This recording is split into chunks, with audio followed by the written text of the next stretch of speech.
This is why Kamala Harris, who will never, ever be president of the United States,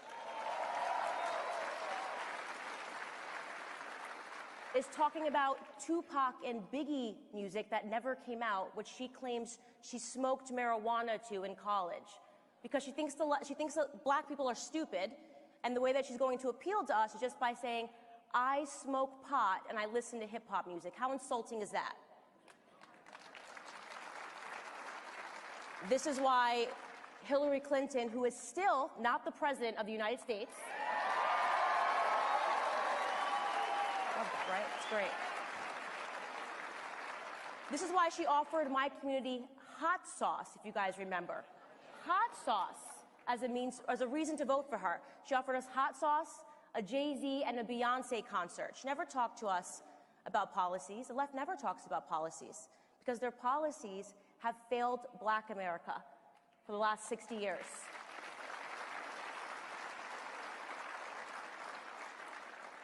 The truth is that the left and the Democrats never, ever, ever, ever want to fix Black America because they stump on our issues year after year. If they fixed our issues, they would have nothing to stump on or to talk about. They wouldn't be able to just continually keep calling the other side racist. They want Black America to stay broken. They don't want us to ever have opportunities. They want to continue to give us handouts and not hand-ups.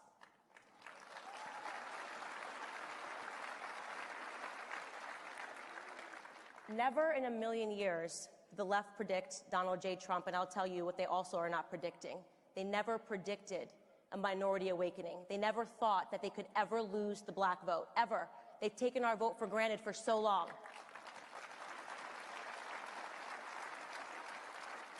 But things are starting to change, and they're starting to change because, and I'll tell you guys what the magic secret is, I'll tell you how I've been able to transform so many hearts and minds in the minority community. The secret is that I simply tell them the truth. The truth is on our side as conservatives. Truth number one, America is not a racist country.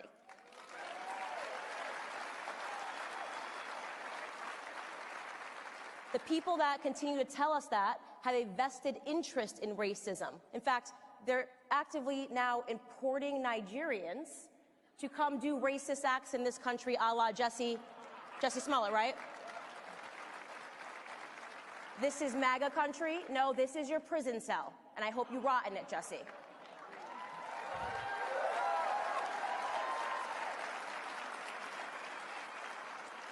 Truth number two, abortion is murder.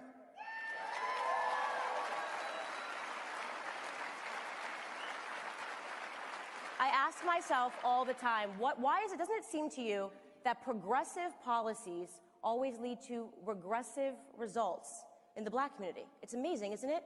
Abortion, so progressive. They want to move that forward. We need abortion.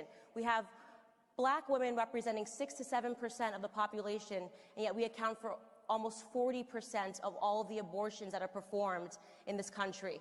We have a sick and twisted Governor Andrew Cuomo celebrating that you can rip fetuses, you can rip infants and babies from their mother's womb at 9 months. 9 months. It's absolutely sickening what we're talking about here. And who is that going to impact the most? In New York City, for those of you that don't know, more black babies are aborted than born live.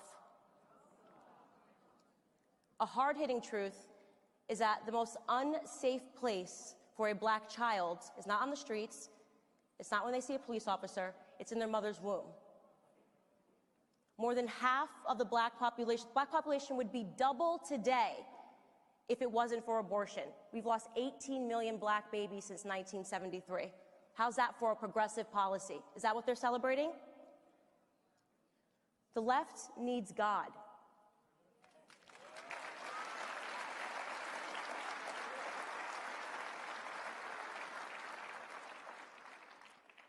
Truth number three, racially motivated police brutality is a myth. It's simply a myth. But father absence is not. The number one issue facing black America is that fathers have been removed from the home. It's that they have been incentivizing father absence. When the single motherhood rate jumps from 23% in the 1960s to a whopping 74% today. We have a problem. It's a problem that the left does not want to talk about. It is the destruction and the breakdown of the family.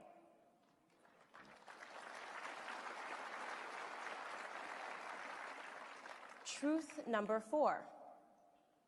There are 3.6 million black children living below the poverty line. There are 4 million Hispanic children that live below the poverty line. And yet Democrats want us to put illegals first. I say no thank you. I say build the wall.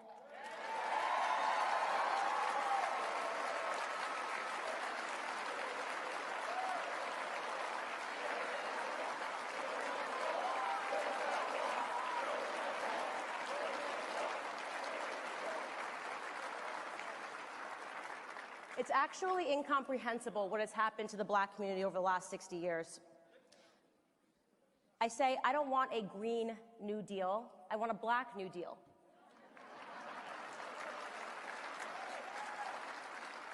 And the good news, Alexandria Ocasio-Cortez, is that that actually can be free. It doesn't cost $93 trillion. First and foremost, stop selling us our own oppression. Stop taking away our self-confidence by telling us that we can't because of racism, because of slavery. I've never been a slave in this country. Stop telling us that we need to be obsessing over our past when we should be obsessing over our future and the potential that we have.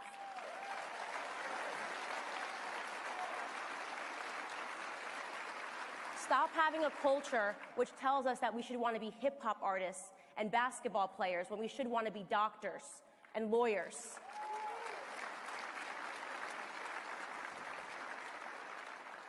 We need to stop idolizing people like LeBron James and start idolizing people like Dr. Condoleezza Rice and Dr. Ben Carson.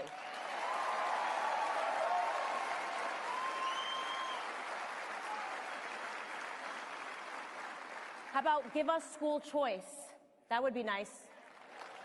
Stop murdering our offspring. The theme today is what makes America great, and I'll tell you the answer. It's our philosophy. Margaret Thatcher said it best. Europe was created by history. America was created by a philosophy. Our philosophy, so perfectly laid out for us by Thomas Paine ahead of the Revolutionary War, is common sense and freedom. It was common sense then that the colonies shouldn't have been governed by the British monarchy. It was time for an American exit. It's common sense today that the black community and the Hispanic community should not be governed by liberal ideology. It's time for a Blexit.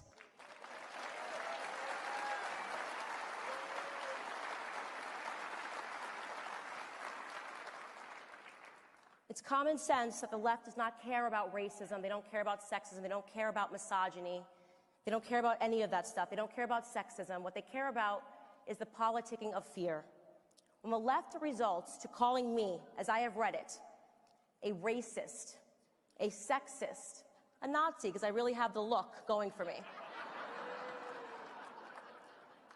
And the words have completely lost their meaning. They have no arguments anymore. It's common sense to me that conservatives need to start invading culture, because we are the party that believes first and foremost in God. And in case you guys forgot, it was our belief in God and in Judeo-Christian values that inspired culture in the first place.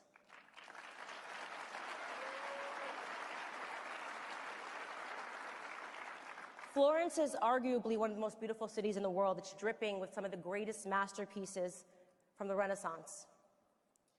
It was an explosion of art, of design, of aesthetic sensibility, and almost 100% inspired by God, Christianity, and the church.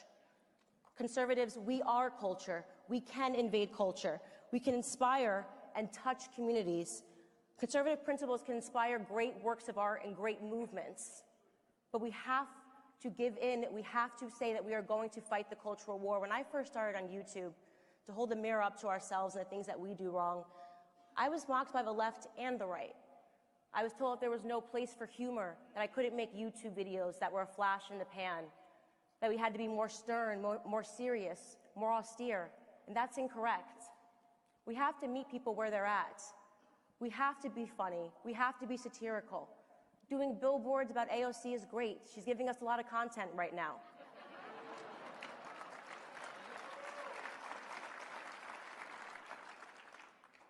I want to wrap this up by pleading with all of you to realize that the left is terrified right now because it takes just 5%.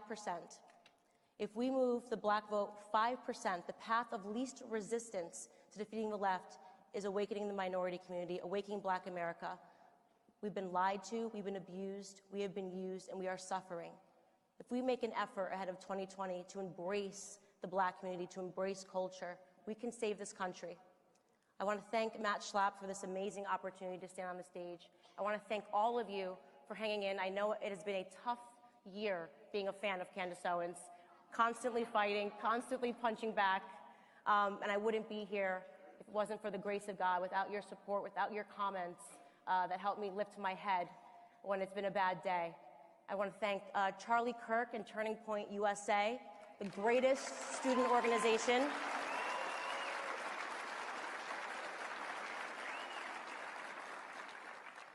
And above all else, just to thank God, because a year and a half ago, I was on YouTube. And what makes America great is how quickly your life can transform if you stop viewing yourself as a victim and start viewing yourself as a victor and a piece of the American dream. God bless.